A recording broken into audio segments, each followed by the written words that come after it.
And welcome back to the Optometry Money Podcast, where we're helping ODs all over the country make better and better decisions around their money, their careers, and their practices. I am your host, Evon Mendrin, certified financial planner and owner of Optometry Wealth Advisors. Thank you so much for listening, and for new listeners, thank you so much for joining. On today's podcast, I have a repeat guest. Back on the podcast is Dr. Chad Fleming, here to talk all about how to assess the health of your practice. And we go over how he works to schedule time to step away from the day-to-day of the practice and sit down and review the health of the practice. He talks a lot about 4 specific metrics he uses in his practice, what healthy ranges might be and how they can be improved.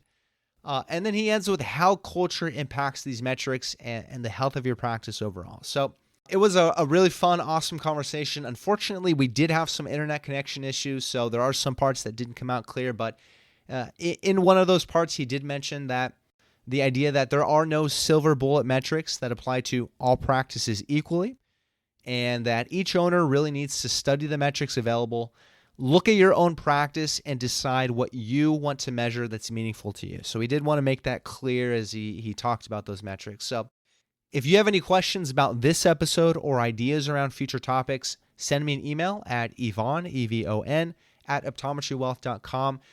If you've enjoyed the podcast, please share it with your peers, subscribe, leave a review. You can check out the show notes to this episode in the Education Hub on my website, optometrywealth.com, which you can get by just scrolling down on whatever app you're using. You should find your way there. And while you're there, you can schedule a no-commitment intro call to learn about how I help ODs all over the country proactively plan around and monitor their finances, from taxes to student loans, 1099 work, to owning a practice and everything in between. One last announcement I did want to make is that next Wednesday, August 10th, I'll be joining Eric Matei-Vacrinos for a webinar titled Financial Planning for the Modern Optometrist. And we'll be talking about student loans, tools you have to build towards financial independence, financial planning for practice owners, and more. So I'll share more info as I get it, but hope we can see you there next Wednesday at 5 p.m. Pacific.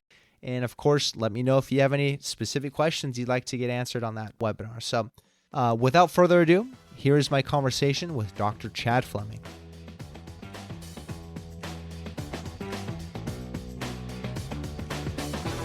And welcome back to the Optometry Money Podcast. I am your host, Evon Mendrin, and I am here again with our first repeat guest, Dr. Chad Fleming. Chad, thank you so much for coming back on once again.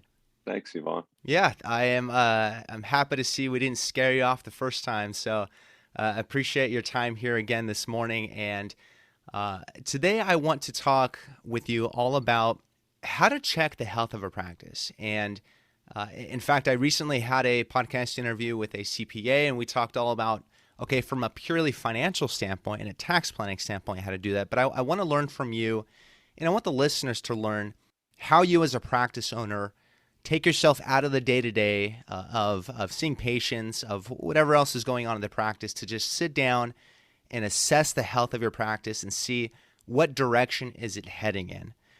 And before we dive into some of the maybe metrics or details there, I just want to see, how do you approach adding that into your schedule, the actual removing yourself from the day-to-day and sitting down and reviewing the data in your practice? Like, how do you actually approach that in terms of building that into your schedule, and how often are you looking at that kind of stuff?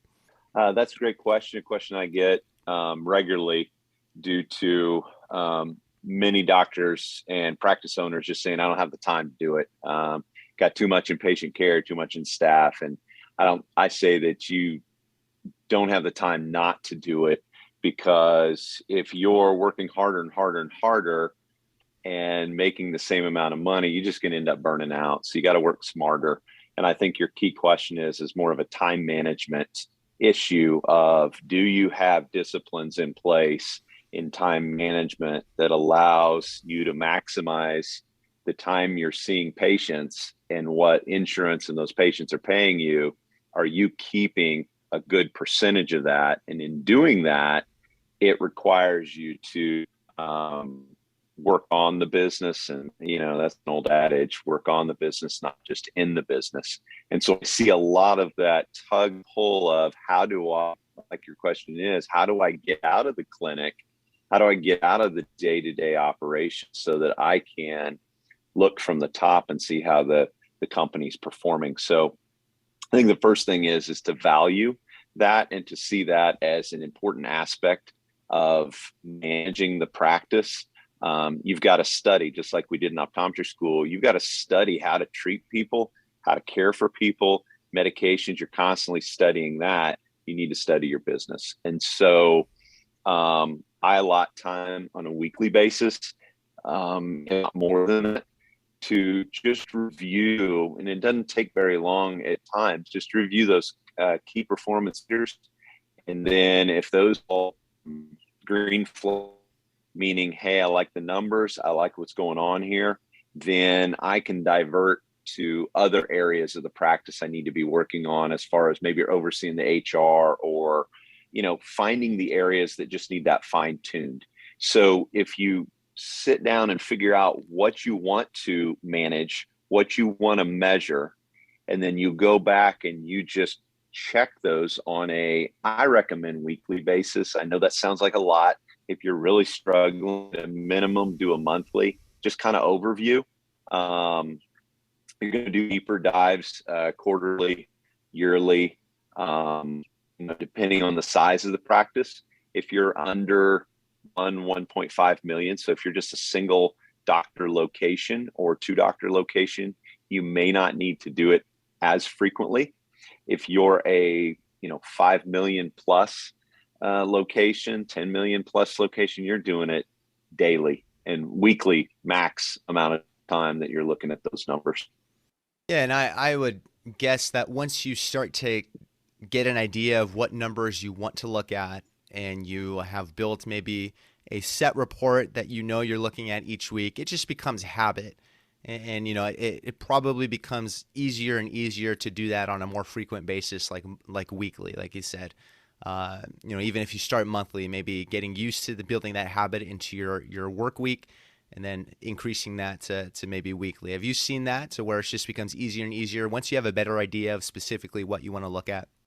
Here's what it does that I didn't anticipate is some of the things that we struggle with internally, from anxiety to depression. And when I say that, I'm talking more of just a general scale of, I'm down because the practice isn't doing good, or the economy's telling me that things are going bad, or I can't keep a staff member for longer than a week or two. It helps to regulate the emotions that tend to take us up and down to make bad decisions. So I've seen it helps with just managing myself. And I've seen that in others to where, hey, we're okay.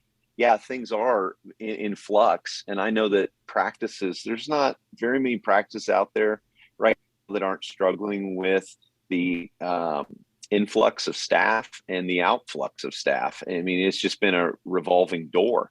I just talked to a guy yesterday, in fact, that, he's got his whole opticians. He's had opticians for years and years, and small practice, small town. They all rotated out. So he's got all new staff and dealing with that. I think the measuring the numbers, looking at the KPIs, looking at the important benchmarks, serves not only to financially regulate things, but also just emotionally, and that you're going to be okay. There's some things out of the Vision Counselor, Vision Monday, I think it is. They put weekly reports that look like stock graphs to say, okay, what's happening week by week that is happening with patient flow, with retail sales, with just the ebb and flow of the economy, of the economics of your business. And man, I look at that and I'm like, oh, okay, well, this week everybody was down a little bit. Okay, it's not us. I'm not going to worry about it. Instead of freaking out because our numbers are down this week, and it's like, oh, everybody else must be doing great.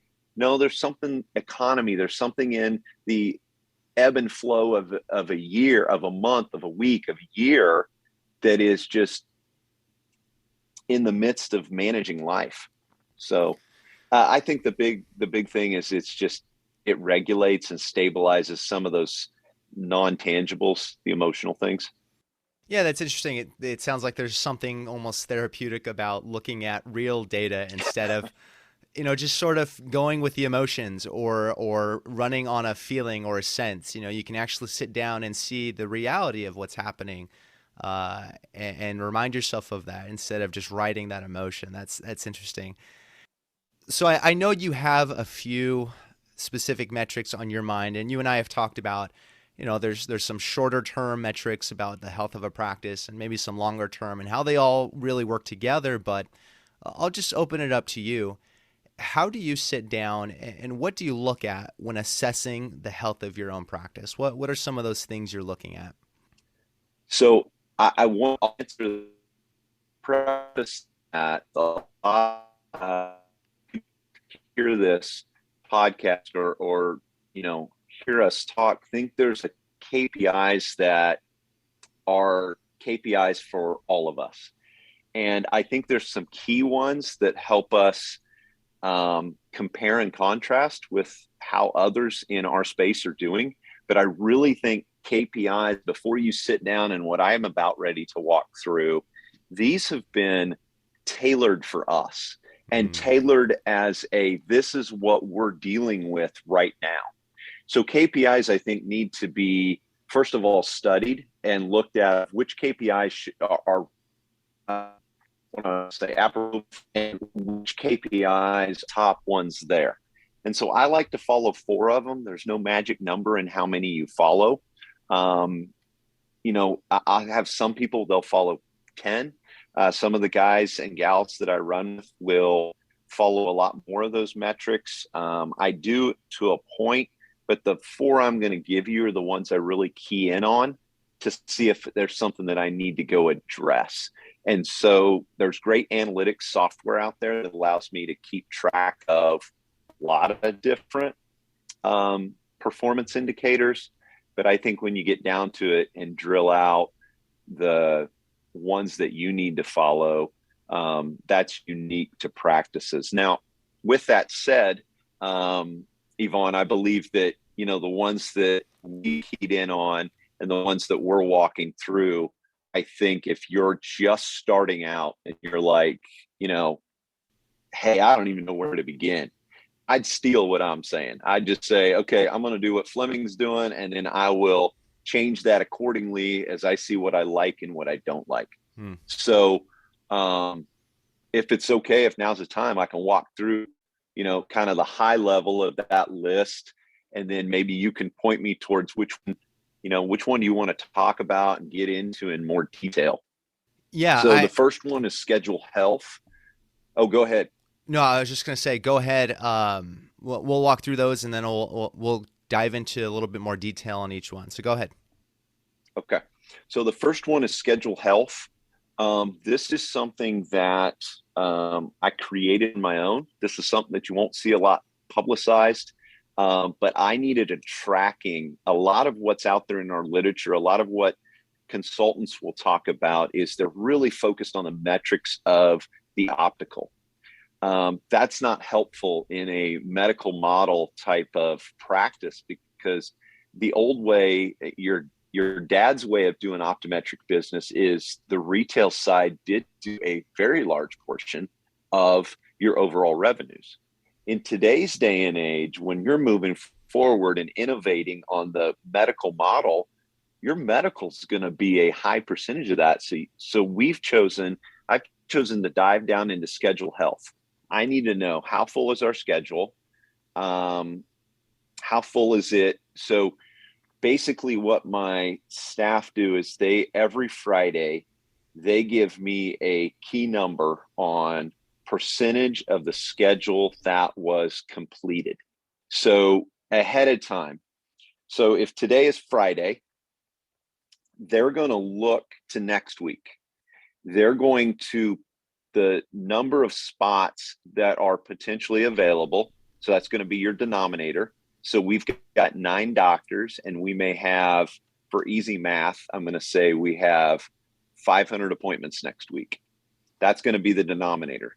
The numerator is going to be how many of those appointment slots are taken. So patients are in that slot. I don't care if it's a revenue producing. I don't care if it's a check that it's not revenue producing. Then that will be a percentage.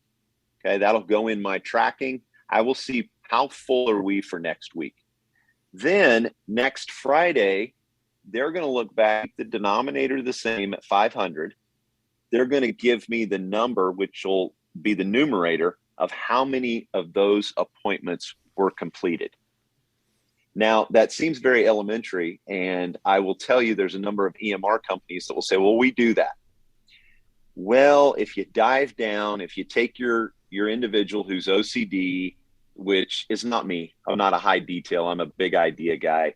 But if I take my OCD individual that I surround myself with and I have them look into it, that's not always the most accurate. And then we go and we reflect with other people that use the EMRs, and it's like, it's not accurate to exactly what we're needing of real-time numbers and real-time data. Because if a doctor didn't sign a chart or doctor's still working on stuff, then those become outliers, and that's not part of our number. I need real numbers. So by the end of the week, for instance, I can tell we're very healthy for this summer because I'm running at 5 locations, 9 doctors. I'm running at a 90% or higher capacity fill. I'm coming back around and I'm having no-shows that are 10% is my red flag. If they're more than 10%, I'm all over that one. I'm asking managers, hey, what's going on? I'm finding out boots on the ground. What is happening that we are having a no-show rate or reschedule rate of greater than 10%? So that's the quickest Evon flyover I could do on that one. Any questions? Do you want to dive into them each individually, or do you want me to go on to the next one? Okay, yeah. So let's dive into one at a time, and let's start with this schedule health formula. So it sounds like greater than 10% no show. That's sort of your indicator to start asking some questions, and it does sort of feel like you need to start with knowing what your own capacity is from an OD standpoint. What do you see actually starts to cause or to lead to either the schedule not being as full as you would say is a healthy indicator, or to those no-shows? What do you see starts to lead to that? I don't know. That's a great question. That's what I have to go find out. So there's no one particular thing. I start asking my schedulers, people who are on the phone. They're talking with people. They're texting people. They're constantly interacting. I'm like, okay, on the street, what are you finding out? So the first thing is how full is the schedule? So if you don't have 90% full, I would actually not 90. If you're not filling 70% or higher of your schedule, then the question is more of how do we fill that more? So then you're worrying less. Then the shows and the reschedules become a secondary thing. When you bump into the 90% range, as we will run most of the summer, then I don't worry about that as much. I worry about, are these patients getting in?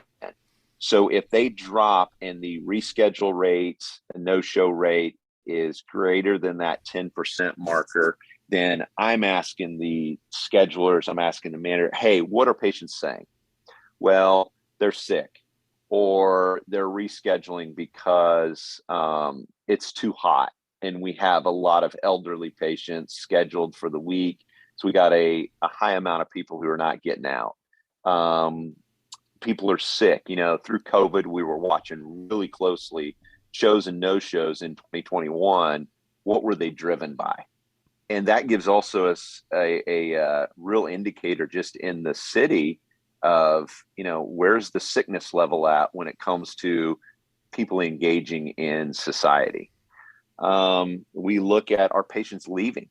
If I start seeing that, hey, we've got a lot of patients leaving, red flag, why are they leaving? Mm-hmm. Most of the time they're having a bad experience, but I can hone in on that.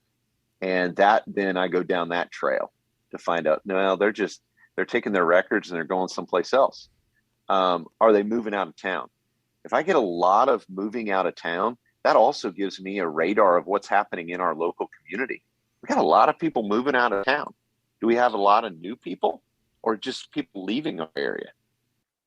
And then if I see things are going good, I'll start asking, hey, patients, a lot of patients are scheduling. What's the uptick? What's going on? We're getting a lot of referrals coming in from so-and-so. We've got a lot of people who are getting their families in. So that's kind of the general of the questions that I ask, things that I look for and that gives me a heartbeat that's real time. Yeah. That's interesting. There's two clear parts to that. As you said, is the schedule full to begin with? And then secondly, are those patients showing up? And it sounds like there's a lot that can cause that, from a marketing standpoint to a scheduling standpoint to a demographic change standpoint. And I guess it sounds like it's just really keeping an eye on that figure and then starting to ask these questions why. It sounds like it's just getting into the asking a lot of questions among your staff and among seeing what's going on with patients and just trying to get to the core of why is it happening and what's going on. And it keeps you, again, the non-tangible, it keeps you from reacting when a staff member comes to you and says, Mrs. Smith's angry and she's leaving the practice. It keeps you from reacting to that and putting too much focus on one instance or the minority. This allows you to keep your focus on what's happening as a whole, because too many times we get stuck on helping, or we get focused on the 5% and we're not in reality of 95%. Got it. Yeah.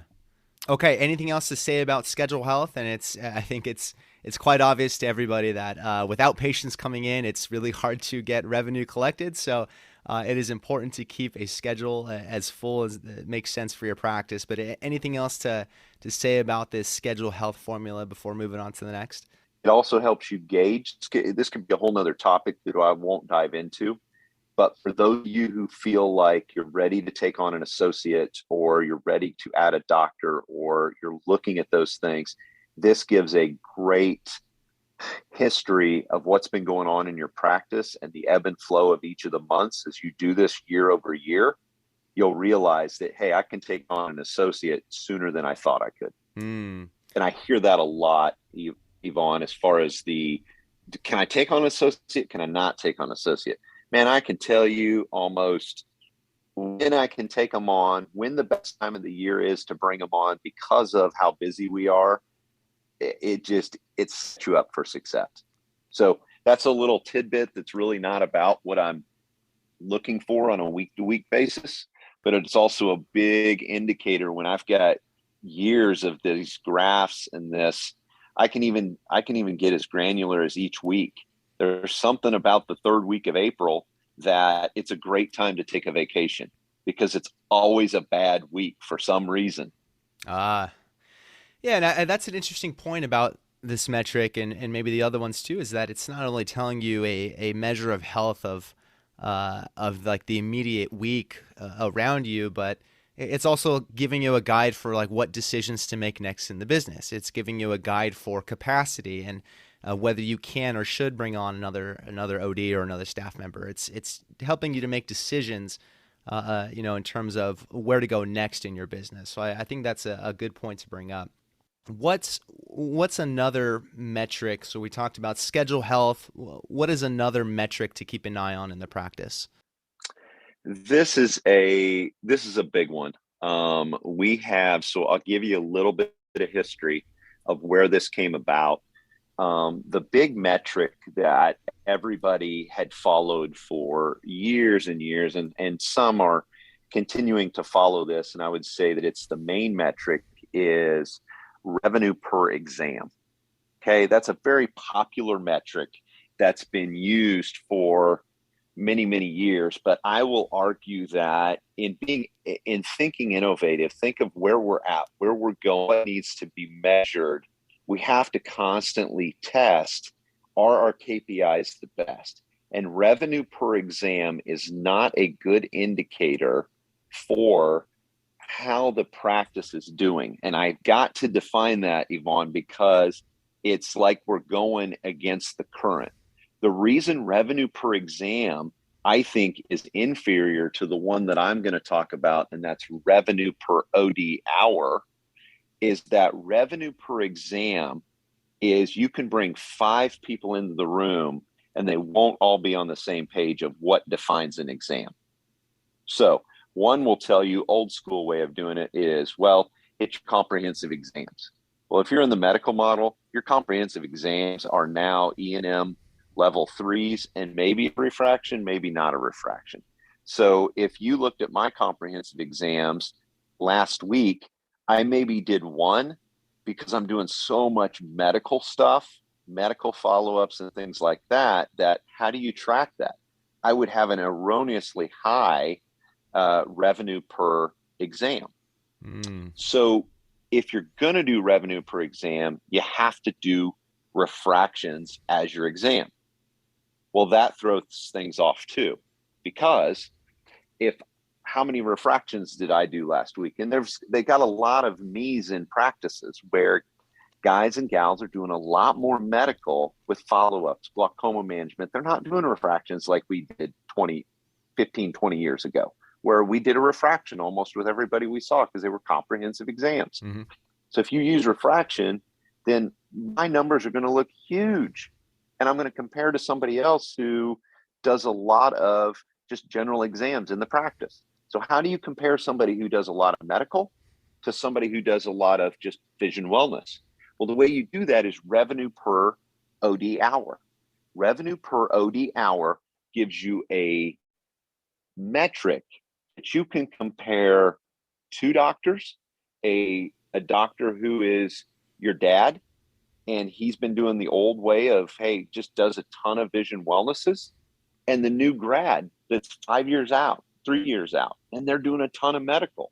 You can compare those 2 directly by looking at how efficient are they per hour. And that's where you get the revenue per OD hour calculation in that allows all of us as ODs to compare ourselves on a level that is easy to measure. Does that make sense? Yeah, I know I took a little bit of time explaining that. That's interesting. And there could be differences of the different types of exams within each practice, as you mentioned, but trying to then compare yourself to other practices who are working different models, maybe more optical focused, more medical focused. It seems it's really hard to standardize a measure across all these different types of ways of practicing. And so it seems like this revenue per OD hour is a much more standardized way to compare yourself, of course, with your own past performance, but across the profession, other private practices too. Absolutely. We were having a problem internally comparing the doctors because I oversee docs. Like, how am I going to hold them accountable to how hard they're working and how efficient they are? And so you're absolutely right. The revenue per OD hour really, even within your own practice, if there's more than one doctor, allows you to compare internally, not just externally. Got it. Interesting. Okay. And so what is if there's even exists one standard way to measure this across all, but is there a healthy range that a doctor should be looking at to see, okay, where am I at related to other practices? Like, is there a healthy range to look at when looking at revenue per OD hour? Or does it depend on is it correlated to revenues of practice, different amounts of revenue? What is the measure there? Well, the MBA, so there's and they had done this for years, and I don't know if it's trickled out to be various different ways of getting this information, but the most recent information I have is actually a little bit old.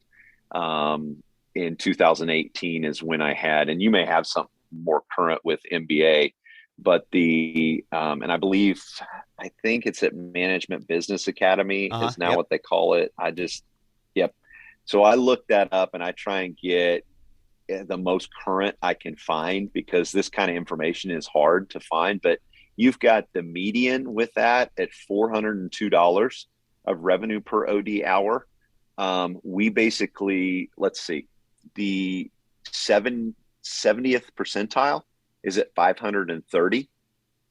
And so what we've done within our practice then is take these guidelines and then we compensate doctors in accordingly into their performance at revenue per OD hour. So what that allows us to do then is really compensate the efficient doctor very well. So we'll break out and pay our bottom scale of percentage of revenue will be, 18%. The middle level, if they hit certain numbers, will be, for example, 20%. And then the top level, they could be paid as high as 22% of revenue. And you pick those numbers, whatever works. If you start with, if you look at PE is paying somewhere between 15 and 17, 18%. So maybe you pick 16%. You say, hey, if you do under $450 per revenue per OD hour, we're going to pay you 16% of your revenues. If you perform at, say, $500 or 550, let's just make it easy, revenue per OD hour, we're going to pay you 18% of your, so you just basically got a 2% bonus of all your revenues. If you do really well and do 650, which you can definitely do. I've got a doctor who does a little under 800 revenue per OD hour. And I got a second doctor who does right under $700 revenue per OD hour. But I've also got doctors who are 350. And so you say that if they do $650 revenue per hour, super efficient doctor, we're going to pay you 20% of revenues. So you just got a 4% bonus for just being efficient, showing up. And when you see patients, you're extremely efficient. So you're using our staff efficiently. You're using the chair time efficiently. Everything about you is efficient. It also allows men and women to work a part-time schedule and not be penalized by that. Make sense? Yeah. Yeah. So that's interesting. Because that's the work-life balance. Go ahead. It's not only a measure of their own efficiency with their own time, but how they're delegating and working together with the staff. Is that what you were saying? Absolutely. Yeah. Absolutely. So now you have them motivated. I don't have to be pushing them. Now they're coming to me and they're like, hey, Chad, how can I be more efficient? What are some things you're seeing that could help me to be more efficient? So I turn the table from me trying to motivate them of, okay, hey, you got it. Here's what we do. They didn't have a win. They needed something to say, I'm going to be rewarded. We all like rewards. Okay. And so this turns the table that they come to me and say, hey, Chad, what can I do differently? How can I be more efficient? We have doctors that I want to be that $700 revenue per OD hour. And I'm like, well, it's possible. We got 2 doctors here that are doing at least that. Then our all doctors meetings become, hey, what are you doing? How are you doing that? So then we get that inner doctor dialogue to make us all better.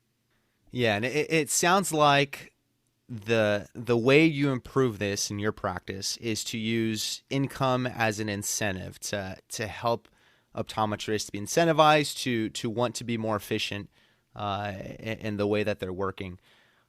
What are some of the questions that you'll ask to get to the bottom of, what is going on when you see a revenue number per OD hour that's lower than expected? What are some questions you're asking, and what are some things that you're seeing to show you why that is the case? Oh, that's it. That's spot on. I will say, scenario. You just saw a -2 myope. They're a contact lens wearer. You're concluding your exam.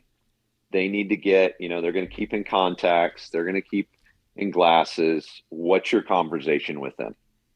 Walk me through what happens at that moment. And I can tell you the ones whose revenue is doing great will say something like this. Hey, Johnny, just finished the exam. To summarize, you're doing great in these contact lenses. You can order your year supply of them. My staff will get that order from you. We'll ship it straight to your house. You'll have your contacts taken care of, and then your glasses are, I know you just wear them for backup, but you probably need to update them. My staff, we've got an in-house brand that'll coordinate with your contact lens, where you can walk out there and I'll introduce you to one of the members who can help you pick that out. Walking out, they make the transition. They do it with confidence. They say this is what they need, and they assume the sale. And so that's scripted to help them with that. And if that conversation depends on how that conversation goes, I can tell you exactly what the people who are revenue wise are doing really well and how they're doing it. And I can tell you the people who are really struggling. And so we'll work with them and say, here's what I hear from the staff. And, when you walk out with it, and I'm talking to the doctor, when you walk out with the patient, or when you send the patient to the optical, they're confused, or they're don't know exactly what you wanted, or I didn't understand what you wanted. And there's 9 times out of 10, it's how we communicate and what we communicate. Interesting. And when in trying to improve that interaction between that doctor and the patient, are you doing role playing? Are you going through those scripts? What does that look like to coach and improve that interaction? That's done with myself, coaching them on best practices. But more importantly, that's getting a peer matched up with them. So if you create a culture where the doctors are there to help each other out and not to compete, then what you have is you ask permission. Hey, can I match you with somebody who does this really well? And would you be interested in kind of talking through and finding out how they do it? Absolutely. And then the person who's doing it well, I talk to them and get them to say, hey, you do this really well, and we would like to learn from you. And so I make sure those conversations happen. Got And it. then we have an all doctor meeting once a month that I just make those conversations happen by stating, hey, Dr. So-and-so, you do this really well. Would you be open to telling us what you do? And man, there's not a doctor that won't talk about the good things they do. So yeah, it's pretty cool. We get to sit and listen to how they do that. Yeah.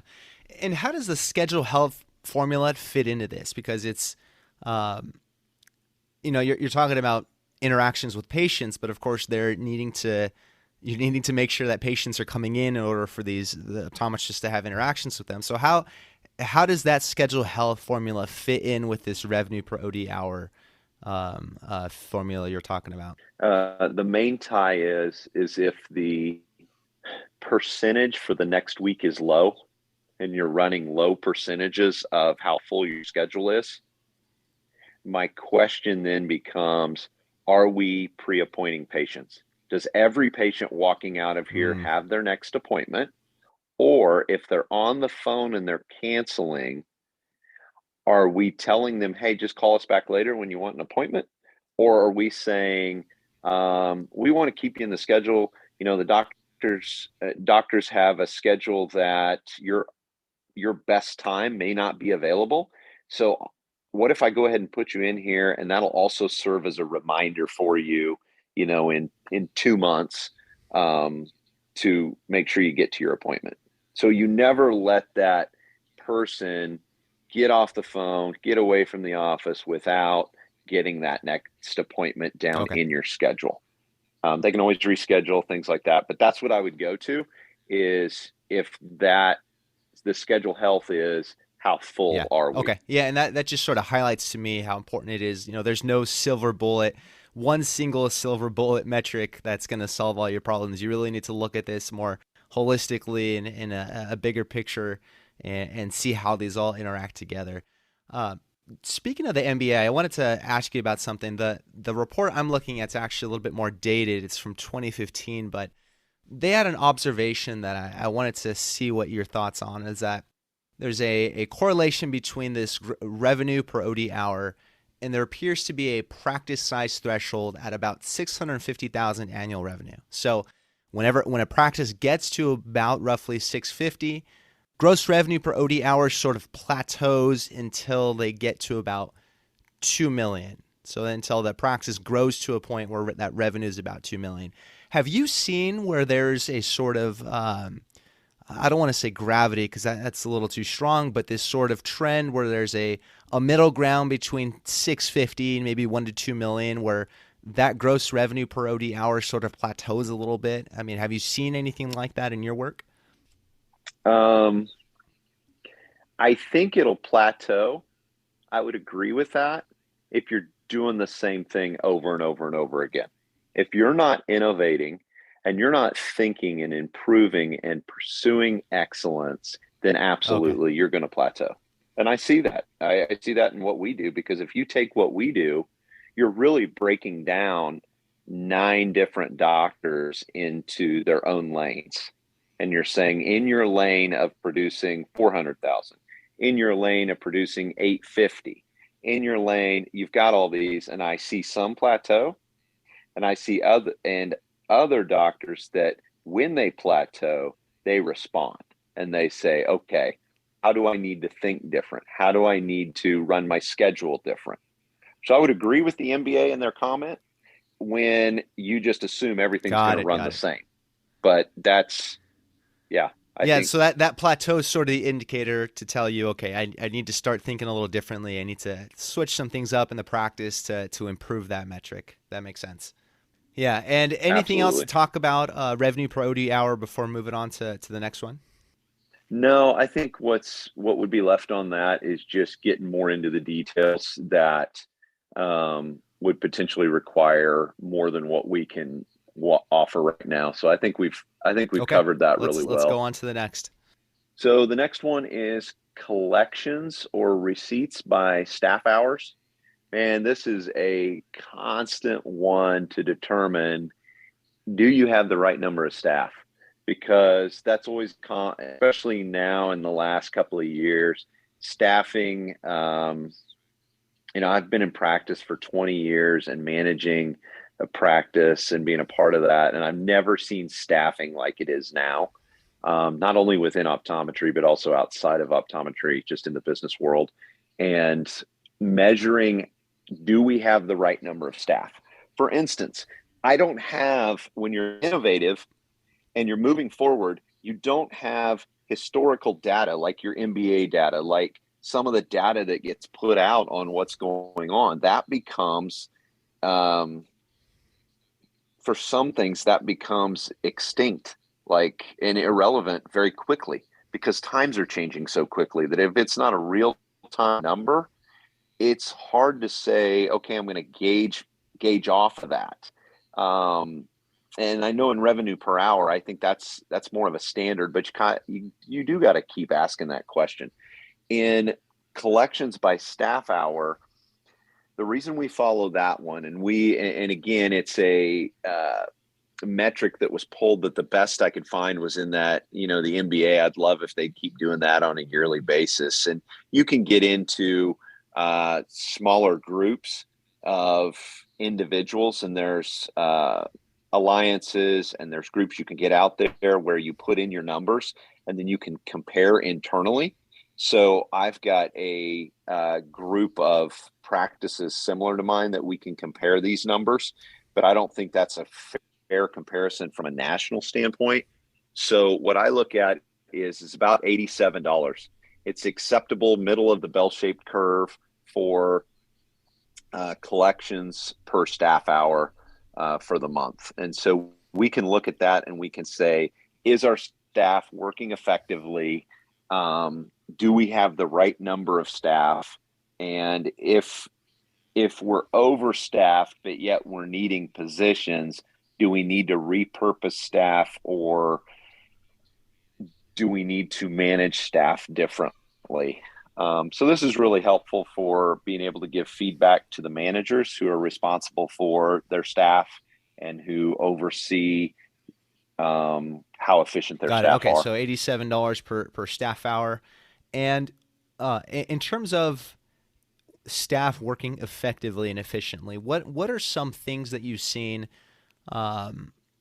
where that efficiency sort of falls off, or that effectiveness sort of falls off? What are some areas of improvements that you've seen where staff hour collections per staff hours could be improved? Big thing is that's where these metrics then start crossing over. One of them is in the schedule health. And so the schedule health is going to tell me if health is not looking good, and then collections per staff hours is not looking good. Then I'm saying, okay, we've got these staff members who've been hired and they're to do a job in the schedule health as our schedulers. Then I'm saying it's the scheduler's responsibility. I need to be talking with them, or I need to have managers. We need to focus. If my last one, which is optical revenue per refraction, if that's down, schedule health looks good, then I'm looking in our collections by staff hours is low. Then I'm looking at the optical. Then I'm saying, hey, I can pinpoint it within, is it clinical or is it optical? We're struggling with being efficient staff wise. If it's optical, most likely our sales are low. Most likely, is that the doctor and how they're communicating? Is that the staff understanding? You can kind of pinpoint those areas based on your number with that staff collections per staff hour. Does that make that part make sense? How they kind of cross? Yeah, that makes sense. And let's talk about being overstaffed. I mean, what are the solutions when you're finding yourself? Maybe it's not just efficiency and effectiveness, but you really do find yourself being overstaffed for revenues. I mean, is it about increasing revenue? Is it about maybe trimming staff? Where do you go from there? That's a great chicken or the egg, because that's even some stuff I'm wrestling with right now. Because you've got to have the staff, and then it's like, well, is it our revenues? That's kind of an ebb and flow. And what I look at right now then is I start looking at comparables. So that's where I pipe into my analytics software that has, 1,500. I use one of the industry ones that it's got its pros and its cons to it, but it's a great snapshot of kind of what's going on. So I can peek into that, and I can look at some of the areas comparatively that we're not doing as well in. And I can say, okay, here's the areas that are causing us to have lower numbers when it comes to our collections over our staff hours. So that's really helpful in, what percentile do I fall in out of the 1,500 practices that are putting their metrics into this software, and we're really low on anti-reflective coatings. We're not. We do like 90, 92, 94%. So that's super high. So we're going to do really well in that. So I'm like, that's not our problem. Optical. What about, pairs of glasses or capture rate or some of those things? I can kind of dial in and find out where, okay, it is revenues in the optical. That's the problem. Or if we're hitting all the numbers there, then it's like, okay, that's not the problem. I look at schedule health, and schedule health is, well, heck, we're not filling our schedule. It's only 60% full. That's the problem. We need to put our money into marketing. We need to get more people in here, because our optical's great. If we just had the people, they're selling, they're doing a great job. And on the flip side, can this collections by staff hours be an indicator of when it's time to add more staff? For example, is there a high mark on that collection by staff hour where you're using as a guardrail to say, okay, maybe it's time we need to add on another team member? Yeah. You start pushing the numbers, and you don't necessarily, it becomes, so these KPIs aren't just the silver bullet. They're the flag to say, hey, I need to look into this in more detail. So if I'm seeing my numbers in collections per staff hour going up, so meaning my collections, same number of staff hours, but we're getting more and more revenue, they're generating more there. I'm asking myself, are we just improving, or are we really struggling in regards to, hey, our revenues are going up, but staff are just Yeah. completely stressed out. That's where I have to talk to the boots on the ground, and I need to say, hey, what's the culture? What's the temperature of everybody? Is everybody doing good? Are they feeling like they're about ready to quit because they're so stressed out? You start measuring that. You start measuring, stress levels. You start measuring anxiety. You start measuring quality of life. You start listening to that. Yeah. That makes perfect sense. Anything else to add in terms of collections by staff hours before moving on to the last one? No, no, that one's that one's just one where that one's been a newer one that we've put in because the staff thing's been difficult last couple of years. So, it's a good one, but I wouldn't say it's one that you are going to keep all the time as a key KPI. Okay, perfect. And what's one more KPI that people should be thinking about? Optical revenue per refraction. And the reason I put this one is I just need to know overall, not just capture rate, but when we're capturing, how effective are we in what the doctor's prescribing that we're putting patients in? How effectively are we in year supply contacts? How are we doing on the retail side of the glasses and contact lenses? So that's the one metric that I use. I like it because the analytics software that we use has this in there. And so I can get a sneak peek of where we were last year, what we're trending this year, comparatively how we're doing, just looking at trends overall. So, and the reason I like it is because it is based on refraction. So most likely this is different than the medical, where I said the revenue per OD hour. This one is very specific to, hey, if you're doing vision wellness exams, you probably did a refraction. Are people getting glasses or are they not getting glasses? So that's an interesting one because it ties into whether doctors are prescribing. What's that handoff like to the optical? Is the capture rate healthy, or is there need to be training for opticians and staff? So it seems like this sort of can lead into a lot of different areas around that. And is there a healthy range that you've seen maybe for your size of a practice or that optometrists should be keeping in mind?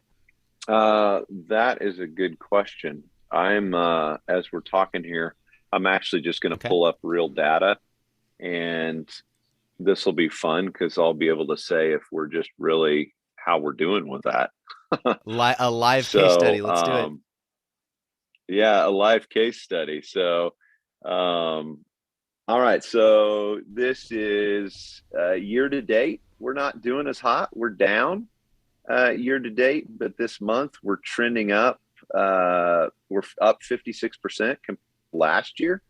So that's no, that's 56%.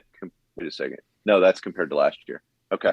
So, and that's going to be some ebb and flow on that. For those listeners who are like, oh my gosh, oh man, that there's an ebb and flow to that. And so, but it's a quick snapshot that I can see compared to last year. I like what I'm seeing, that this month is, we had a little tougher May. And so to have a robust June is really nice in this area. So that kind of levels things out. Year to date, 2022 for us has been a little bit more rocky than 2021. 2021 was just this is more in detail than we really was meant to do, but 2021 was just a robust, extremely good year. In 2022, you see this just a little bit of a pullback, single digit percentage. But yeah, so that's kind of the overview, but I got a quick snapshot of that. Like that's how long it took me to look that up. And then I got all kinds of other KPIs I could be looking at if I wanted to. So I would say for listeners and for ODs out there, I think the biggest thing would be there's softwares, analytical softwares in our industry that can have some great value for exactly what Evon and I are talking about today. They're not always, the one I use detail wise, I can tell you somebody who's highly detailed is going to say, well, this isn't accurate because of various reasons, but I don't think that's what you're looking at. You're looking at big Big items. You're looking for trends. You're looking for patterns. And when you're looking at these metrics, let's say the revenue per OD hour or staff hour, and also the optical revenue per refraction, are you comparing them, year over year? Are you looking at the previous 6 months? What time frame are you looking at to compare them internally? I look immediately month to date and year to date so that I can get some quick snapshots, because month by month can be misleading.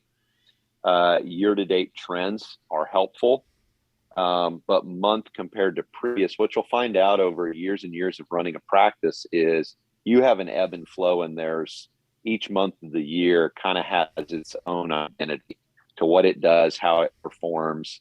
And so a comparative to the prior year is always nice. But with this analytic, I can drop down. I can, it's detailed to where I can get current month. I can get the last 2 months. I can put custom dates in there. I can get year to date. I can get compared to the last 3 years, those types of things.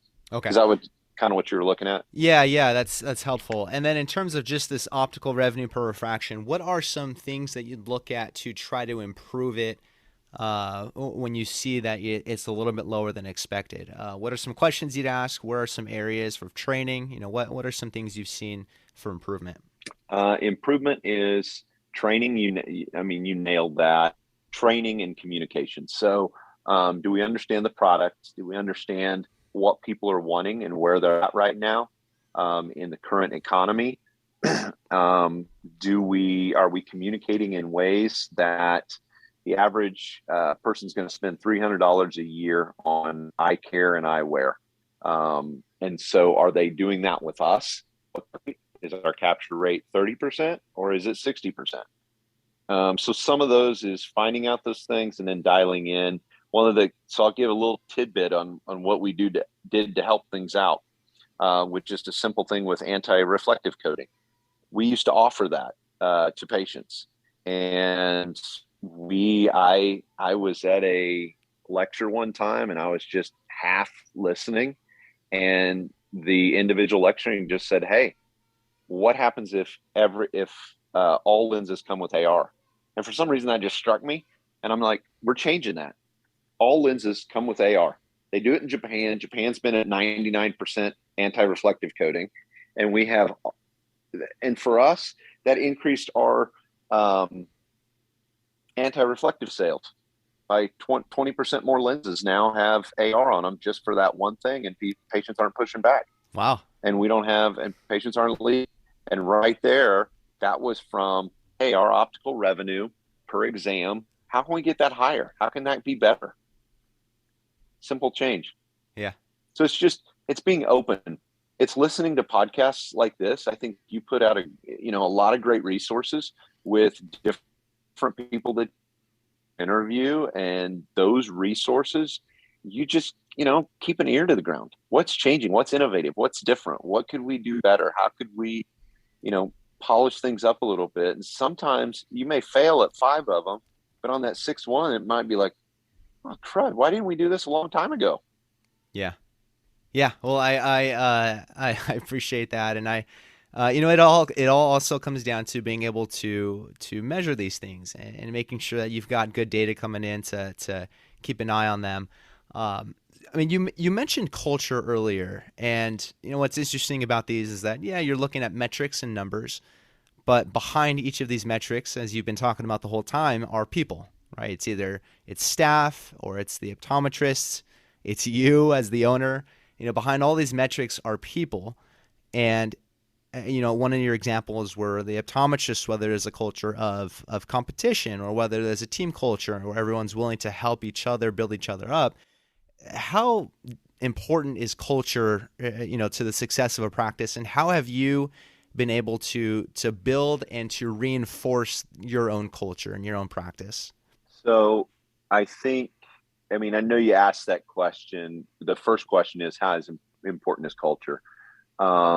It's a difference of, if I say New England Patriots, if I say Chicago Bulls of the 90s, if I say, name it, New York Yankees, whatever your field of interest in sports is, culture is everything, because culture is what drives your identity as a business, as a family, as a sports team. Culture is everything. And so in culture, what we've done is we've looked at this and said, hey, we serve people, but in doing that, who we're going to be and the footprint we're going to have while we're here in this world is going to be a reflection of who we are and who our identity is. And so we spend just a lot of time on that. And it's been interesting because I get the privilege to have students come through that I train for one of the optometry schools. And man, they see all kinds of stuff. And I get comments like, you guys are like the only one that talk about culture all the time. And so I think that's a very common sense thing that's not so common. And so I think that's a difference maker. Now, does that solve all your problems? Absolutely not. But does it create purpose? Does it create sustainability and create a great long-term environment? Yeah. And that most important part is a great culture. Patients see that. It's no accident that a great culture will grow in spite of doing no marketing. Great cultures will grow because people want to be a part of that. Yeah, that's interesting. Culture may not solve all your problems, but it seems like a bad culture can definitely create a lot of problems, or at least exaggerate other problems that are coming up. Perfect. Well, so you've mentioned 4 metrics here: schedule health, revenue per OD hour, collections by staff hours, and optical revenue per refraction. What are some action items that you think other practice owners should take away after this podcast and try to do tomorrow in their practice? I'm not going to mention a product because there's a number of them out there. I have no financial interest in any of the products that are out there, but analytical software and some technology that can get you started on that. Because I'm sitting there and I'm saying, okay, if I'm not where I'm at right now, I had to just start from scratch, is like, man, that's a big lift. I don't even know where to start. What I would do is I would get a subscription, get it tied in, and just look at it. I'm going to look at this software. I'm going to open it up for 30 minutes and I'm just going to look and see what's all in here. And I'm going to keep doing that. And then I'm going to start seeing trends, because humans, they'll spot trends in things. So I would say that is the road of least resistance. It might cost you a subscription to that. That would be the road of least resistance. And when you take the road of least resistance, you're more likely to develop disciplines. And so in doing that, I think that's the hardest part of what we've talked about today, is making it a discipline to review it. So I would try and make it as simple as possible. And that's probably the big take home point, Evon, would be find a analytics and look at it. And if your EMR software has it, start with that. Even if it's not always the most accurate, start with that and start looking at it and schedule it. Put it in your calendar, down as a time, schedule it, and don't cancel or reschedule every week. Got it. That is a sacred time for you and your practice to stick to. I love that advice. And as we sort of wrap up here, how can people find you, follow you? And I know you've got other things going on outside of your practice in terms of Partners in Profit. I mean, tell us again about that, and how can people learn more about what you're doing? I'm excited with the Partners in Profit, because not only is it helping us to be more profitable, just our practice, but it's uniting practice owners together, independent of industry. So it's creating a community, and it's just fun in that. So what I'm working on right now is actually a platform of communication that's the practice owners only, no vendors, nobody on it. that we can just throw ideas back and forth, to have a place or a community that we can, there's Facebook stuff, there's things like that, but it's very public. And so I don't see a lot of people really getting down into the nitty gritty and the honesty of what I see on a week-to-week basis, talking with doctors of the difficulties, the embarrassments of, hey, I run a practice and from the outside it looks really good, but I'm not making any money. I had one of those a couple weeks ago, and it's just like, oh my goodness, I know this practice and they have no profits. And so we're talking about how to be more profitable. So that's what Partners in Profit is. It's Chad at pipgpo.com. And so that's fun, of just getting more profitable, because we're in a more competitive environment. And the irony of our environment is inflation's going up and our reimbursements haven't changed for 20 years. So go figure. So you just got to get innovative and more creative. So let's work as a team to do that. That's what I'm leading. So thanks for asking. Yeah, awesome. I'll put all the information in the show notes, and as well as anything else we talked about today. And for the listener, if you have any questions on anything we talked about, you can, of course, reach out to Chad at his email address, and reach out to me as well. But appreciate everyone listening today. Chad, appreciate your time once again. And we'll make sure we have you on every 6 episodes. We'll just schedule you right in. So. I am definitely open for it. I need to know that your listeners are finding value in it. And I'm motivated if people are finding value in it. I mean, I could talk to you because you and I are both very business minded and enjoy the conversation. But yeah, I do. I want to help people. I'm at a point in my life where I'm having more fun investing and mentoring and helping others to have a successful journey. And so that gives me fulfillment. And so, yeah, I'm all about doing another one.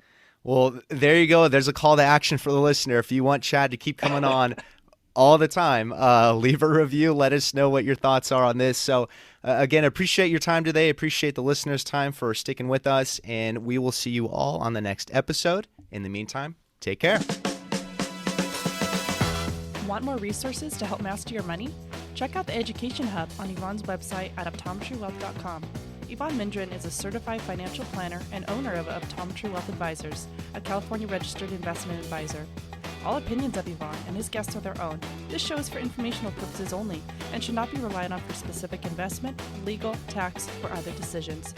Clients of OWA may own securities mentioned on this show.